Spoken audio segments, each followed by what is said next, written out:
Hey guys, my name is Sean Smallwood, and this is going to be my presentation for our ENT 450 class regarding the business model of franchising. According to Hayes, a franchise is the business in which the operator or franchisee pays a mixture of upfront and ongoing fees in order to license the brand name and supporting resources of a parent company, the franchisor. Let's go ahead and start out by describing what the business model triangle looks like for a franchise according to our textbook, The Business Model Navigator by Gassman et al. 2020. This can also be found on pages 161 through 165. We're going to start out with the what and value proposition. What do we offer the customer? So franchisees benefit by accessing a proven business model with all of its performance and differentiating features such as products, trademarks, equipment, and processes. The entrepreneurial risk is much smaller than that of independently developing a novel business idea. So you have to think in this case, the customer would be the franchisee, somebody who's going to purchase the rights to an already established business model from a franchisor. Now we're going to go ahead and move on to the who. Who is your target customer? And that will vary depending on the franchisor's business model and what the franchisee wants, right? There are many types of businesses that are able to franchise their model, so that is a variable that is up to the discretion of the person wanting to franchisee. Um, Now we're going to go ahead and move on to the how, the value chain, or how the proposition is created. Um, Franchisors sell the right to use their business model to the franchisees. The system permits a company to expand its business geographically very quickly without having to muster all of the resources to carry all of the risk. Franchisees can take advantage of the franchisor's expertise, including professional development, in-depth processes, knowledge, and brand spillovers. And finally, wrapping up with the what, finally wrapping up with the value profit mechanism.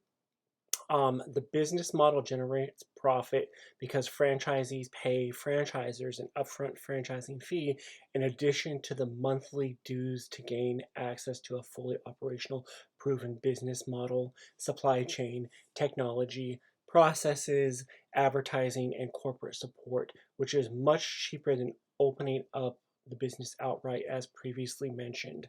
Profits are generated based on the products and services offered that are gained from the franchisor's proven business model.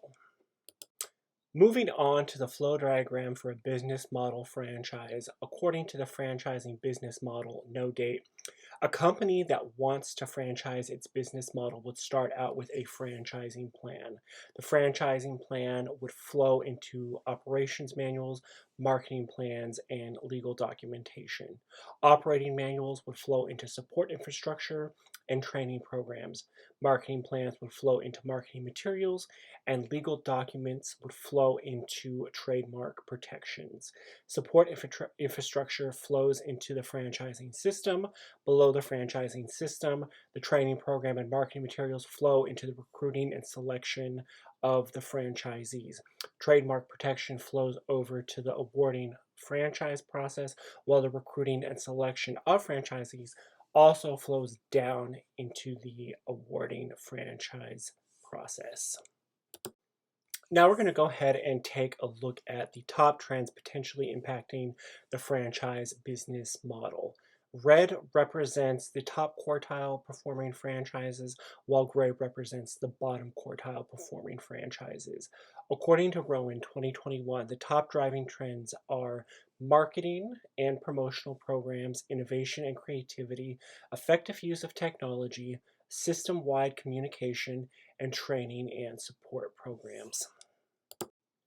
Regarding the combining of a franchise business model with other business models, I examined the business model components listed in the textbook Gassman et al. 2020, which are the what, how, and value questions. I found several models such as direct selling, e-commerce, experience selling, guaranteed availability, long tail, mass communication, open source, peer-to-peer, performance-based, razor and blades, and many more. And I'm going to explore some of these models that are combined with franchising in the upcoming slides, using the examples that I've found in the textbook and through my own research. According to Gassman et al. 2020, the fast food giant McDonald's has reached worldwide fame through franchising with its self-service restaurant chain. Let's go ahead and examine the 4i Plus model and explore the initiation step, which is step 1, analyzing the ecosystem outlined in Gassman et al. 2020, found on page 24 of the textbook. So before developing a business model, a common starting point needs to be defined along with the direction that you want to head. A business model is not an isolated construct, but a complete network of relationships perpetually interdependent with your business's constantly changing ecosystems. So don't get lost in all of the details overthinking things. The goal is to understand the business model and industry logic. But the description must be specific enough to capture critical issues. Start with the initiation step with the who, what, how, and value questions. After that, you're going to need to understand the actors, and the actors are those who play a role in your business model, such as customers, partners, and competitors. The influencing factors like technology and megatrends also need to be understood, and then you can begin your ecosystem analysis by describing your business model triangle to a small group of people, thinking about the current business model and why it may or may not survive, while keeping your actors and drivers of change as elements of your ecosystem in mind. Then you're going to write a eulogy for your business model based on the above findings, describing what you've learned and presenting your conclusions to the other groups in order to gain feedback and continue the process until you have developed something that is ready to be tested and that is viable. According to Reed et al. 2023, the McDonald's brothers were inspired by Henry Ford's assembly line used for the Model T Ford. Though Ford did not invent the assembly line, he did popularize it. The brothers were able to translate the assembly line concept into their first quick service restaurant, McDonald's, which opened in San Bernardino, California in 1940. According to McDonald's Corporate 2023, the McDonald's brothers left the New England area and headed to California for better opportunities, and because they also loved the movies. Now you have to think about this time frame. This was during the Great Depression. A lot of industries suffered. California, you have Hollywood, you have the movie industry. It's booming. So the brothers are sitting here thinking, where can we go to experience success, to make a living for ourselves, and to not end up in a bad spot during the Great Depression, right? So they left the New England area, they went to California, and they started out selling at drive-ins with a hot dog stand in 1937, before McDonald's was even on the plate. They experienced success with their hot dog stand, and McDonald's originally started out as a barbecue restaurant in 1940, which shifted to burgers and milkshakes in 1948. Later in 1953, they opened their first franchise, and in 1954, Ray Kroc, a traveling appliance salesman, visited McDonald's and sold them milkshake machines. Now, Roy saw the potential in McDonald's with their franchise, and he bought the right to franchise the restaurants. In 1955, he opened his first franchise restaurant of McDonald's, which is arguably the first known restaurant of the modern McDonald's Corporation that we see today. 85% of the McDonald's franchises are operated by franchisees, and 5% are still owned by corporate. However, McDonald's, though technically is a fast food restaurant, is no longer in the food industry. It is actually considered a real estate company as corporate owns all of the land the franchises are built on and leases it to the franchisees for a total net worth of $194 billion today. Let's go ahead and explore the business model triangle map for McDonald's in accordance to PIERA 2023. This right here is a pretty good representation of McDonald's business model triangle. Let's go ahead and start with the what. We have the food of a consistent quality that is served quickly and consistently across the globe. The who, customers that are interested in fast, cheap, and convenient food, and franchisees.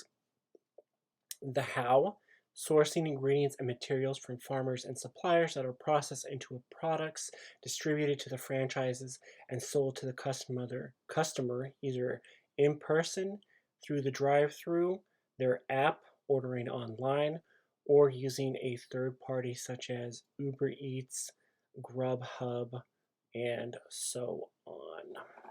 And the value is developmental licenses, conventional franchising, affiliates, and company-operated restaurants.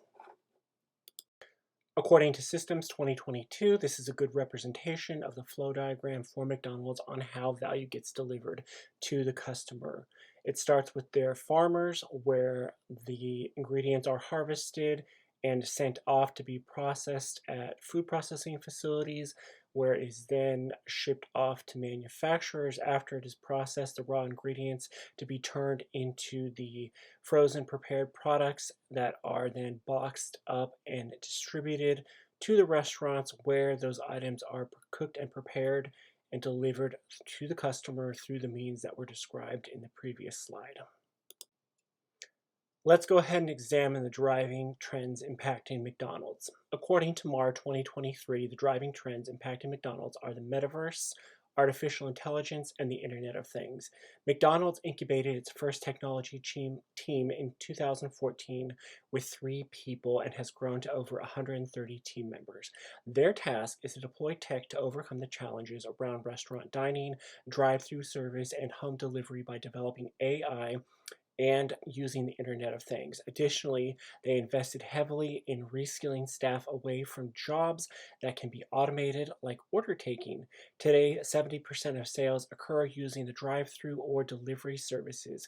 In 2019, McDonald's purchased an Israeli AI startup named Dynamic Yield for $300 million to build tech in every aspect of customer-facing operations.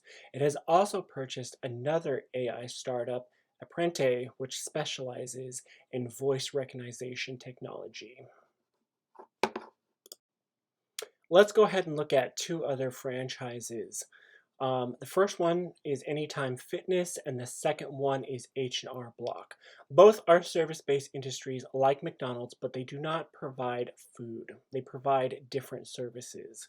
So according to Start and Anytime Fitness 2023, Anytime Fitness generates profits from memberships sold to customers who can access their facilities anytime by using an electronic key fob that will unlock the door to the facilities. They also have add-on services like fitness classes, personal trainers, nutrition, and supplemental products that are sold. According to PapaCheck 2020, H&R Block is best known for providing tax preparation services, but they also work year-round past annual tax deadlines by providing tax planning services, payroll services, educational services, audit support, electronic filing, and client services. You can also purchase the right to use their software annually, almost like a Microsoft 365 subscription for your personal or professional accounting and tax needs. Let's go ahead and start with step 2 of the 4I Plus model, which is the ideation step. What can we integrate from the business models that we just looked at regarding Anytime Fitness and H&R Block into McDonald's business model to innovate something new? We have to look at the similarities or the confrontation principle, which can be employed simultaneously. Both of these principles are used to adapt patterns that are described in the textbook on pages 42 through 44 by Gassman et al. 2020. And then after that, we have to select 6 to 8 patterns, challenge our current business model with those patterns, and see if they can be adapted into your old business model. And then you go ahead and repeat that process as many times as needed to find patterns. So you can see I have the old business model here, and then we have Anytime Fitness and H&R Block. Anytime Fitness uses key fob technology. H&R Block uses leasing technology. Anytime Fitness has memberships. Anytime Fitness also has equipment wipe down during non-business hours. Basically, if you are using their facilities, you're responsible for cleaning it, which might not seem like a big deal now, but we'll get to that in the next slide. And then Anytime Fitness also sells supplemental products, as does H&R Block, again, not just for tax preparation. And then we want to talk about automation. What is automation?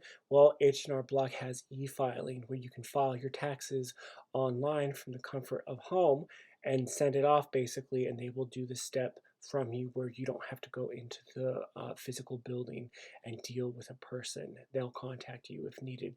But if you've ever used an H&R Block, you know they just simply input your tax information into a computer program that automatically generates what needs to be generated. It's not too difficult. Moving on to step 3 of the 4i Plus model.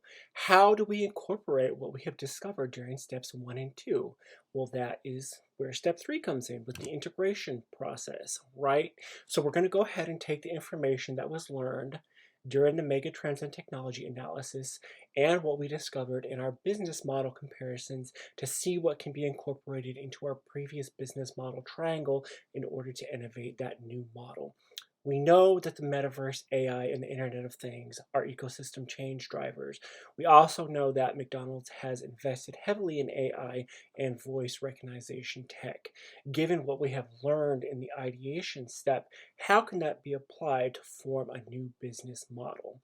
So let's go ahead and go back to the old business model that I have surrounded with some new bullet points here. I'm going to go ahead and start down with the value, right? We have leasing technology. McDonald's is already developing AI voice recognition technology, and they do have plans to sell products in the metaverse. So they are a little bit ahead of the game because they started this process in 2014. What if they're able to take that technology and lease it out to other organizations through business to business transactions? Not necessarily other fast food competitors like Burger King or Wendy's, but I'm talking about just business to business in general who are also interested in the same processes. Then they can also go ahead and develop supplemental products to add more value to their company. By developing supplemental products, I mean we know that you can buy McDonald's coffee at the grocery store, right? They have those little McCafe Keurig pods, and I think you can buy the ground coffee as well for your coffee maker. But what if they were to go beyond that? Like we have the McCafe drinks. What if they were to take the McCafe drinks and they were able to bottle them and sell those products in grocery stores? Or they were able to take McDonald's French fries and the type of oil that they use and sell those in the grocery store, or a frozen McDonald's hamburger patty, and you can buy that at the grocery store, chicken nuggets, so on. You get the idea. So you are able to reach other customers through the distribution of your product through grocery stores or convenience stores, like for the coffee products, who might not otherwise go to a McDonald's. What that might have more appeal to them if they're not a frequent McDonald's customer. Like me, I don't personally go to McDonald's, but if I see a McCafe drink at a grocery store, I might be inclined to pick one up for myself versus a Starbucks Frappuccino, which is probably substantially more expensive than what the cost of a McCafe would be. Okay, and then moving on to the other set of bullet points, of course, we have the how. I already said grocery stores and convenience stores, and then developing their own delivery drivers. Now you have third-party apps, like I said, where you can get your food delivered, like Uber Eats and whatnot. But what if McDonald's was able to take those jobs that are being automated and create their own delivery system, eliminating those third-party apps, and in turn actually generating more profits for themselves by having their own in-house delivery system? I'm going to move back down to memberships, um, over in between the value and the how. Memberships. What do we mean by memberships? What if you were able to have a McDonald's facility that was fully null and void of employees, like at Anytime Fitness during their non-business hours, but 24 hours a day, there's no employees. It's fully automated. And with that membership, you have access to an electronic key fob through your McDonald's app that grants you access inside of that facility where you can pick up an order that was previously ordered online using their app, or you can go in and place an order through a automated ordering system and have your food prepared and just shot out through a vending machine, basically, essentially. And then you have your self-service cleanup, basically like how Anytime Fitness does, where you are responsible for using the materials provided, like cleaning wipes and whatnot, wiping down the systems or wiping down the tables, and then keeping the facilities clean.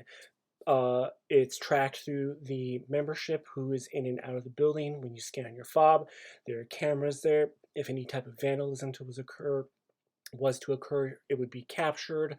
And then, of course, for floors and whatnot, we already have self-cleaning robots that can be deployed to sweep and mop floors and take care of sanitation.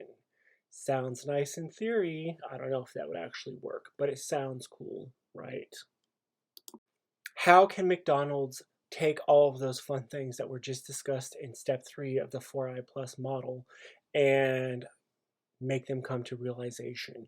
Well, that's with our final step here in the 4i Plus model, which is the implementation step. So according to Gassman et al. 2020 of our textbook, we have to figure out if the model is even viable, if it meets the requirements of the external environment and the internal environment, and it is consistent with the company's core competencies. So after we check those consistencies of the new business model, we have to go through the business model checklist once again, answering those questions outlined in the who, what, how, and value sections, and continue doing it until there are no more inconsistencies found within that new model. After that, we can move on to testing and optimization to figure out how to introduce the new business model. New models equate to risk, and the risk needs to be reduced to make it viable before it can become a real business model. We're still not there yet. This is still a plan. So we have to identify the underlying assumptions of the test to build a falsifiable hypothesis, choose the test format, and develop the test format, which can be found again in the textbooks that list 22 different testing formats to choose from. In that model that I just previously explained for McDonald's, they could start out with a customer survey to find out if folks are even interested in these new ideas, right?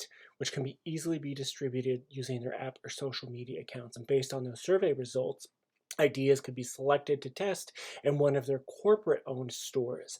Testing the ideas could be advertised, again, using social media campaigns so folks know exactly what is going on and where it is going on. Those results could be quantified and compared to the falsifiable hypothesis to see if it is worth moving forward, if it's viable and can be implemented and is profitable, fitting with those company core competencies. Let's go ahead and look at another example of a franchise, which is the Marriott International that I took from Gassman et al. In our textbook, which can be found on page 164. Now, moving through this process again, I'm not going to go through all the details that I went through in the first business of McDonald's through the 4i Plus model. It's going to be a little bit more sped up for the sake of time. You can go back and rewatch that or revisit the textbook if you need further explanations of the 4 steps to implement and innovate a business model. As previously mentioned, we're going to go ahead and start this journey off with the initiation step. Marriott International was founded in 1993 and is an American company specializing in hotel and holiday accommodations, according to BOWO 2023.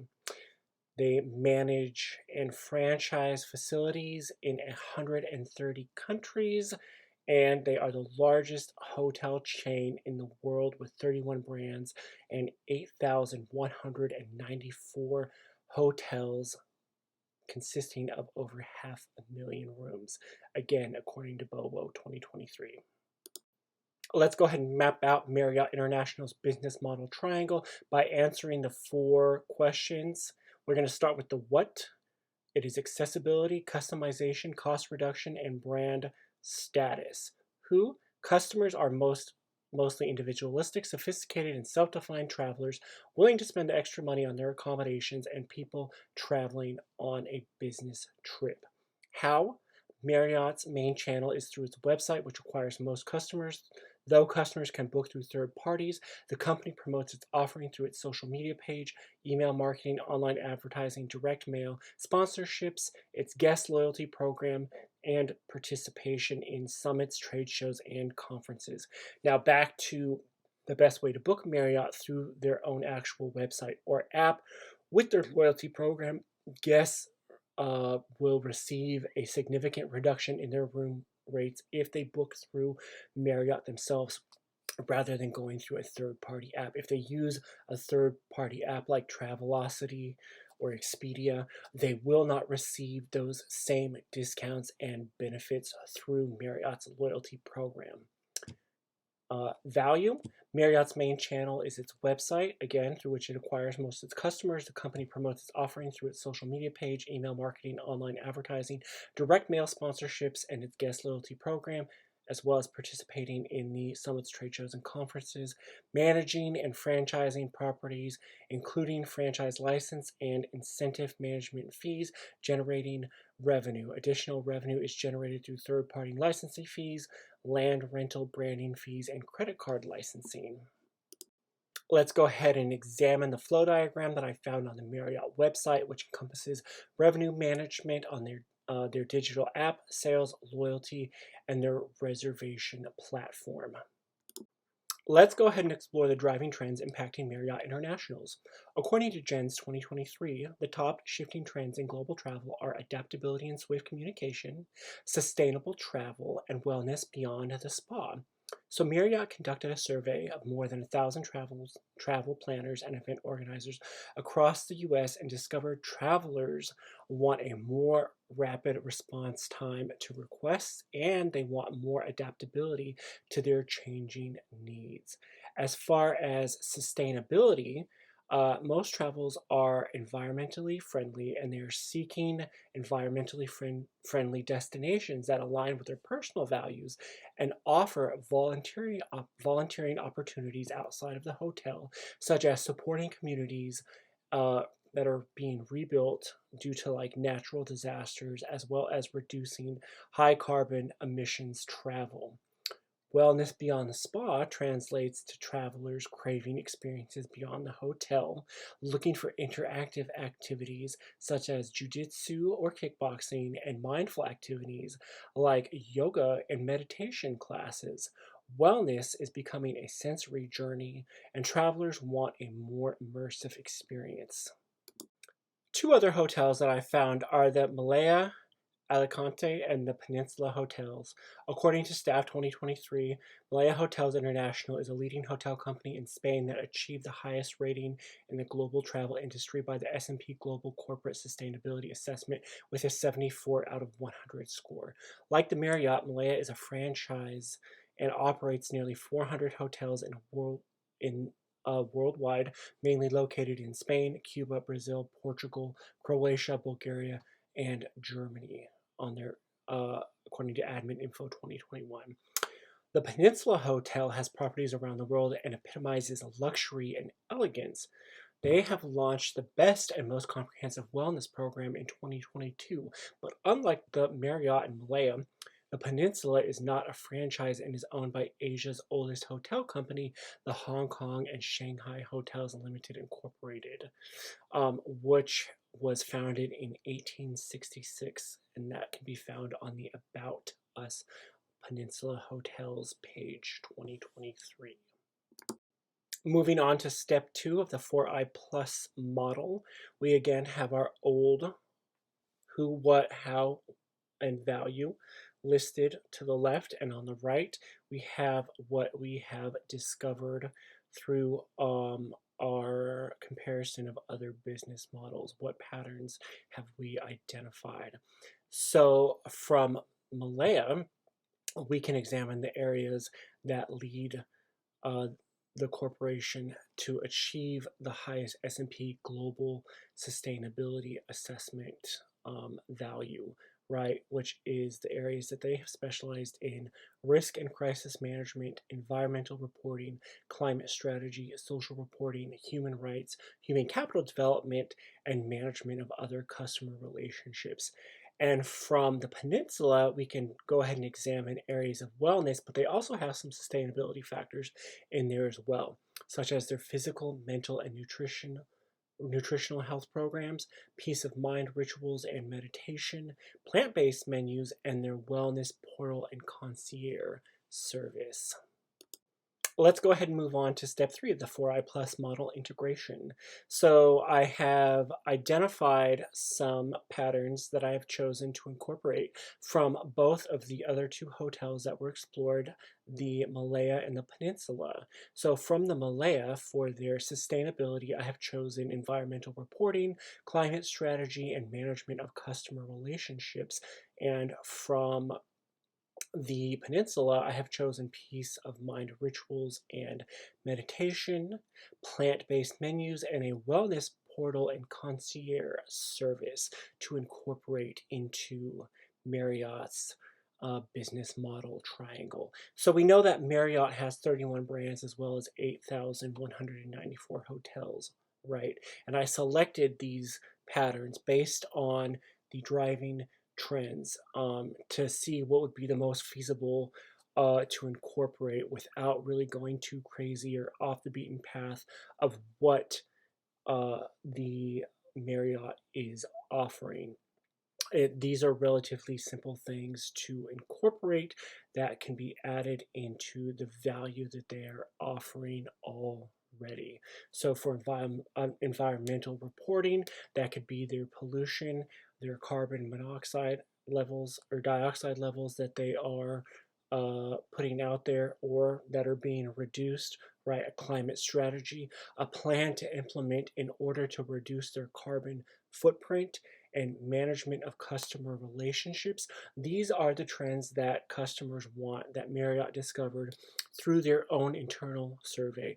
It would best be to address them and give the customers what they want in order to continue to build up that brand loyalty, as well as acquire potential new customers who are more environmentally conscious. Okay, and from the Peninsula, we have peace of mind rituals and meditation that they offer in their fitness centers. It's not just a gym that you go down to. They also have their classes in there, breathing exercises, meditation classes, yoga. They've incorporated plant-based menus, which again is not only environmentally friendly, but it also contributes to their wellness program, right? And then they have an online wellness portal where guests can actually check in regarding their mental and physical health. And then they have a concierge service where guests can book things outside of the hotel, such as those jiu-jitsu experiences or those volunteering experiences that we talked about that they're exploring. Additionally, besides from their gym, you can also have exercise equipment delivered directly to your room if you request it. Now here we are again on step 4, implementation of the 4I Plus model. As previously mentioned, this is not an actual business model yet. You have to go through those 4 questions again: the who, the what, the how, and the value. You have to go ahead and see if everything aligns internally and externally. You have to see if it's feasible. You have to go through a testing phase, right?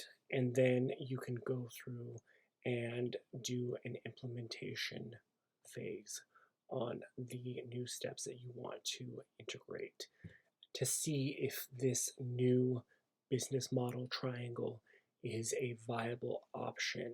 Another thing that I was thinking about, since the Marriott does have 31 brands, what they could do is adapt this new business model based on those mega trends that were identified and based on what was taken from the other two hotels and create another brand under their umbrella, a wellness brand, so to speak, a sustainability and wellness brand that encompasses those trends that were identified through their guests. So those people that are specifically seeking that type of experience can find that specific brand and under the Marriott umbrella and take advantage of everything else that Marriott already offers, and then go to this brand of hotel chain. And depending on its success, Marriott may be able to pull different aspects from that and incorporate it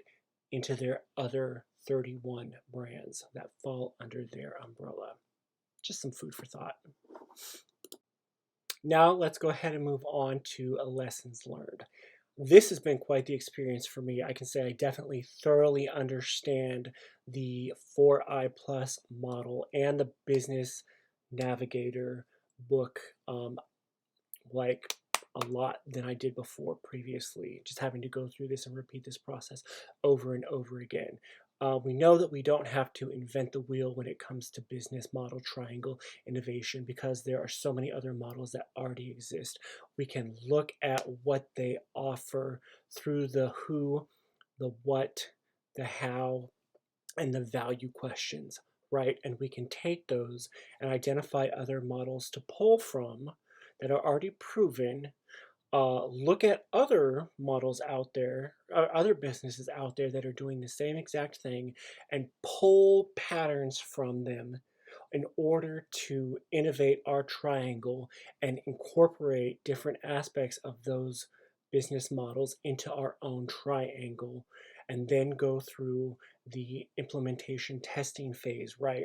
We know that just because we can go through and do the other steps doesn't mean that it is a surefire thing. There is still tons of risk associated with it, and we need to go ahead and reduce that risk to make sure that our new innovated business model triangle is a viable, proven model that we can generate a profit from, right? We have to make sure everything aligns with our original core competencies. We have to make sure that it aligns with our internal and external factors, our actors, our suppliers, our customers, all of that fun stuff.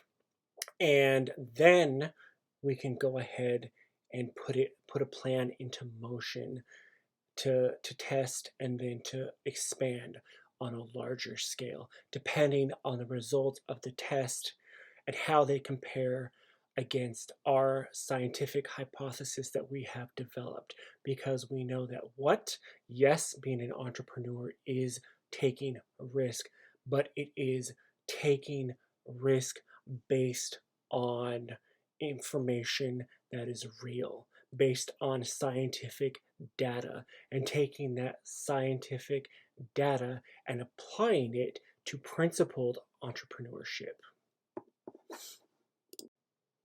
So, use of lessons in the future. I definitely feel like we have to be on the lookout for the environmental factors, the external factors, our changing environment.